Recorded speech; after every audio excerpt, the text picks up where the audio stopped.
संबल दाऊद का वकील को कोर्ट के बाहर से किडनैप कर लेता है और उसे एक सुनसान घर में ले जाता है। वहां वह उसे बहुत ज्यादा मारता है। इस पर दाऊद का वकील मूसा का पूरा क्रिमिनल रिकॉर्ड और सबूतों वाली फाइलें संबल को दे देता है। इसके बाद संबल दाऊद के वकील का बयान भी रिकॉर्ड कर लेता है। उसके बाद संबल तुरंत अपनी जीप में बैठकर पिया के घर पहुंच जाता है और असलम साहब से कहता है कि अब दाऊद को जेल जाना है और कोई भी उसे बचा नहीं सकता। ये बात पीछे से पिया सुन लेती है। संबल पिया के हाथ में दाऊद के वकील का रिकॉर्डेड बयान और दाऊद के क्रिमिनल रिकॉर्ड की सारी फाइलें दे देता है। ये देखकर पिया बहुत खुश हो जाती है। जब ये बात दाऊद को पता चलती है तो वो तुरंत पुलिस ऑफिस बाबर को कहता है कि संबल पर कोई केस करके उसे गिरफ्तार कर लो। उसी वक्त बाबर पुलिस वालों के साथ संबल डाबू क्लब में पहुंचता है और संबल को बुलाता है। बाबर कहता है, तुमने दाऊद का कहना मानते हुए बहुत सारे गरीब लोगों की जमीनों पर कब्जा किया है, इसलिए हम तुम्हें गिरफ्तार करना चाहते हैं। ये सुनकर संबल का होश उड़ जाता है। फिर टिप्पू पुलिस को देखकर तुरंत पिया और असलम साहब को साथ लेकर पहुंचता है। पुलिस संबल को लेकर थाने जा रही होती है कि उसी वक्त संबल पिया से कहता है, मैंने जो तुम्हें सबूत दिए थे उन्हें वाहिद को दे देना और कोर्ट में दाऊद के खिलाफ पेश करना। यह सुनकर पिया तुरंत असलम साहब के साथ वाहिद के पास पहुंच जाती है और उसे सारी बात बताती है। वाहिद पिया से दाऊद के क्रिमिनल रिकॉर्ड और सबूत ले लेता है। अगले दिन पिया असलम साहब के साथ कोर्ट में पहुंचती है और वहां वाहिद भी मौजूद होता है। असलम और पिया जज के सामने खड़े हो जाते हैं। वाहिद दाऊद के खिलाफ सारे सबूत जज को दे देता है। जज तुरंत पुलिस ऑफिस बाबर को हुक्म देते हैं कि दाऊद को कोर्ट में लाओ। बाबर दाऊद को कॉल करता है और दाऊद तुरंत जज के सामने पहुंच जाता है। जज दाऊद से पूछते हैं, तुम्हारा वकील भी तुम्हारे खिलाफ बयान दे चुका है और तुम्हारा क्रिमिनल रिकॉर्ड भी सबसे बड़ा सबूत है, क्या तुम ही मूसा हो? जज दाऊद को जेल की सजा सुनाते हैं।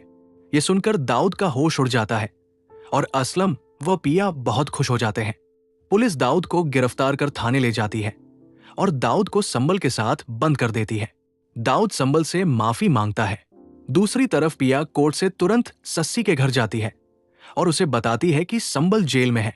पिया शरियार साहब को कॉल करके सारी बात बता देती है और शरियार संबल को जेल से रिहा करवा देता है। पिया असलम साहब के साथ थाने पहुंचती है और उसी समय संबल थाने से बाहर निकलता है। असलम साहब संबल को गले लगाते हैं और संबल उनका बहुत शुक्रिया अदा करता है।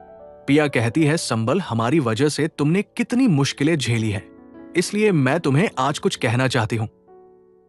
संबल पूछता है, पिया क्या बात है? उसी समय पिया असलम साहब के सामने संबल से कहती है, मैं तुमसे मोहब्बत करती हूं। यह सुनकर संबल बहुत खुश हो जाता है। असलम साहब संबल और पिया को वापस घर ले आते हैं। जकिया को खुशखबरी सुनाते हैं कि दाऊद जेल जाएगा। जकिया पिया से कहती है कि अब हम तुम्हारी और संबल की शादी फिक्स कर रहे हैं क्योंकि हमें पता चल गया कि तुम संबल से मोहब्बत करती हो। यह सुनकर संबल और पिया बहुत खुश हो जाते हैं। संबल तुरंत अपने घर चला जाता है, लेकिन जब अलिया को संबल और पिया की शादी का पता चलता है तो अलिया संबल के पास आता है और कहता है, कैमरे की वीडियो जो वकील वाहिद को अनजान जगह से मिली थी वो मैंने भेजी थी। यह सुनकर संबल का होश उड़ जाता है। संबल अलिया से कहता है, मेरी कल पिया से शादी है। अलिया अपने घर चला जाता है। अगले दिन संबल और पिया की शादी होती है। संबल पिया के घर बारात लेकर पहुंच जाता है। पिया स्टेज पर तैयार होकर बैठी होती है और संबल उसके साथ जाकर स्टेज पर बैठ जाता है। असलम साहब मौलवी साहब को लेकर आते हैं। उसी समय अलिया भी शादी पर आता है। मौलवी साहब संबल और पिया का निकाह शुरू कर देते हैं, लेकिन संबल स्टेज पर खड़ा होकर अलिया को पास बुलाता है। ये देखकर पिया हैरान हो जाती है। संबल पिया से कहता है, अलिया तुमसे सच्ची मोहब्बत करता है, तुम उसकी शादी कर लो। पिया कहती है, संबल मैं तुमसे मोहब्बत करती हूं।